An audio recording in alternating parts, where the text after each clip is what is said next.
Yo, what is going on in these playoffs, man? I can't just get a normal game of basketball one night. I mean, this was good. This was a close one. Like, for most of this game, ton of fun or whatever. And honestly, like, no, the ending of the game, like, wasn't really fun. It was just kind of like, oh, man, what's going on here? Celtics win in overtime against the Indiana Pacers in game one of the Eastern Conference Finals.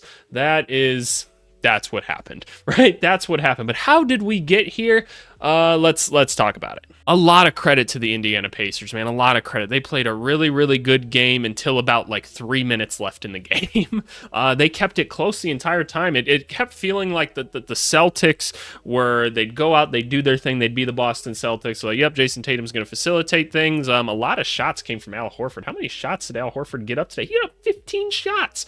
Shout out, and 12 of them were threes. Yeah, it just kept feeling like he was getting all these like corner threes that like the Pacers were willing to give up. And in all honesty, like, I mean, he went 3 for 12. Like, we'll take that every single time, right? So that's going to be something like when Porzingis comes back or something. Like, that could be a complete neutralizer right there then, because they were just leaving them open. And on the other end, Al Horford and Luke Cornett had no answer for Miles Turner, who they didn't go to very much at the end of the game. So something to kind of watch for. Like, why did we kind of get away from that? We kind of got distracted by that's what was working. We went to the Siakam Halliburton pick and roll maybe a bit too much when they could start packing the paint a little bit more. And Siakam was cooking from the mid range. Don't get me wrong, but maybe something to think about. You want to keep this a little more space. You want to run the five out a little bit more.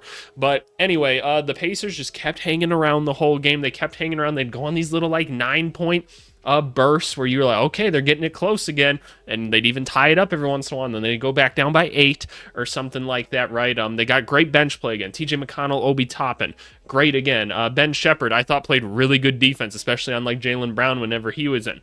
That's awesome. They didn't really use Isaiah Jackson or Jalen Smith all that much. I personally think Jalen Smith is going to be a little bit better in this series, but 57 seconds is all we got to see of him. So I guess we don't know. Derek White was good at shooting. Drew Holiday continued to do all just the little winning plays, like those moments where he gets down into like the paint or whatever during a drive, and he goes, you know what, I'm actually just going to start backing you down from here or something. Or he gets a tough offensive rebound or a little hustle play where somebody's not quite paying attention. He goes and gets the ball.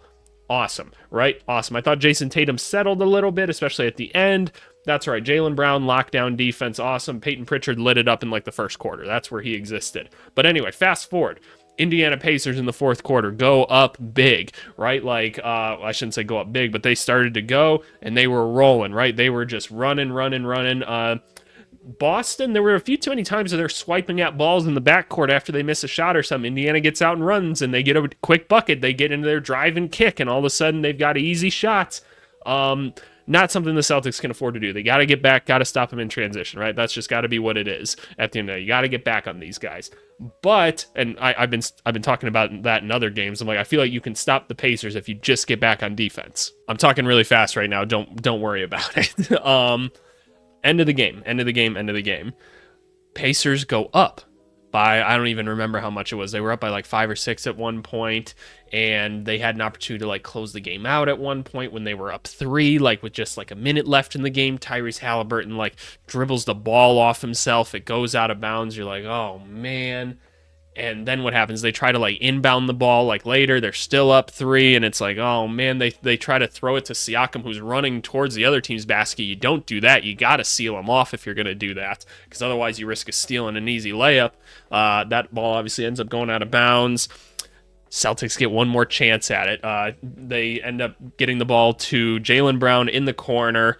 Siakam does as good of a defensive job as he can and hits the shot. Goes to OT. Indiana Pacers go up early in that too, and they can't close it out. I didn't mind the idea of going to TJ McConnell and kind of the all small lineup there, but TJ McConnell's only so useful without the basketball, and so I kind of thought keeping Nesmith in would have made a little bit more sense, but Nesmith made a couple mistakes in a row, so I kind of understand why they did it.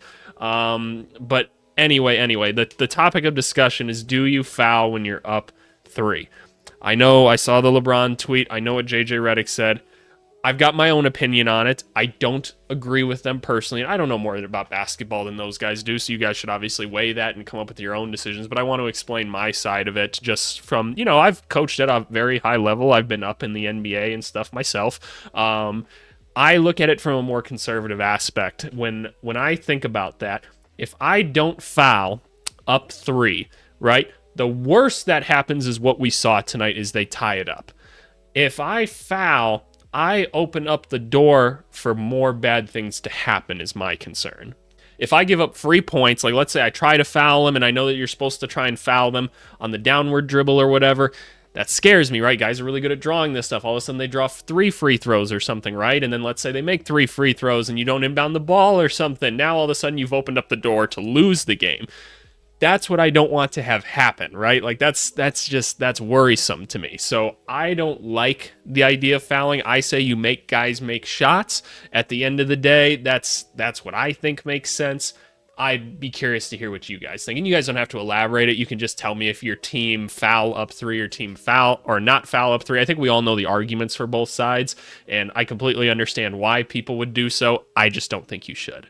But yeah, what did we learn from this game? The Boston Celtics really should have lost this game, like, in all honesty. The Pacers just choked this one away. Like, I don't like to say that that's what happened, but they did. Like, they had, like, 3 or 4 opportunities to close the door, and they just completely choked. Like, just really bonehead plays. Like, little things like Tyrese Haliburton just dribbling it off his body a couple times at the end of the game. And you're just like, oh, man, like, dude, that's rough to see. You hate to see that. And I think what the Celtics need to take away from this is like getting back on defense is a big one, right? Which apparently no team can figure out with the Indiana Pacers. But like, you get your one shot or whatever. You don't need to crash the glass against this team right now. Maybe when Porzingis comes back, that becomes something different or whatever, right? But how can we put like Al Horford in a better situation to where he doesn't have to put up like 12 threes in a game or something, because that's going to give Indiana a chance to get like long rebounds, get out in transition, things like that. And if you're Indiana, man, unfortunately, like, because they're giving a great effort and they're playing pretty strong defense for the most part, at least to what their capabilities are, I think this was one of those opportunities where you just had to get it done. Like, I don't think the Pacers can play a ton better than what they were at right now. They shot 37% from 3, only 33% from the Celtics, who they're a really great three-point shooting team. One thing we can't say is, like, Pacers didn't get to the free throw line very much. They were kind of just living from the outside, like 30 free throw attempts versus 10 right there. That's just, you can't have that. That's just unacceptable in itself. But, man, what a game, y'all. Like, what a game. Like, it was a good game, and then it got really gross, and then I just kind of felt sad. That's the best way I can describe it, but man, that is a tough one. But shout out Miles Turner, man. Shout out Pascal Siakam. They played a great one. Like, Halliburton played a good game, man. He really did. It just fell apart for him there at the end. I feel so bad, but Indiana, they showed that they can play. They showed that they can play, and they should have won. What are they going to do next game? Like, is this one where the Celtics come back out and just beat their brains in, though, and they just go, okay, yeah, we're not letting it get that close again, because we're all waiting for them to do that, but it hasn't happened yet. So, I don't know. I just don't know. You guys let me know, man. These playoffs are crazy. I can't wait for the game tomorrow, though. I cannot wait for tomorrow, especially because I live in Minneapolis, and I am avoiding being downtown right now because it's going to be nuts. But anyway, thanks so much for watching, y'all.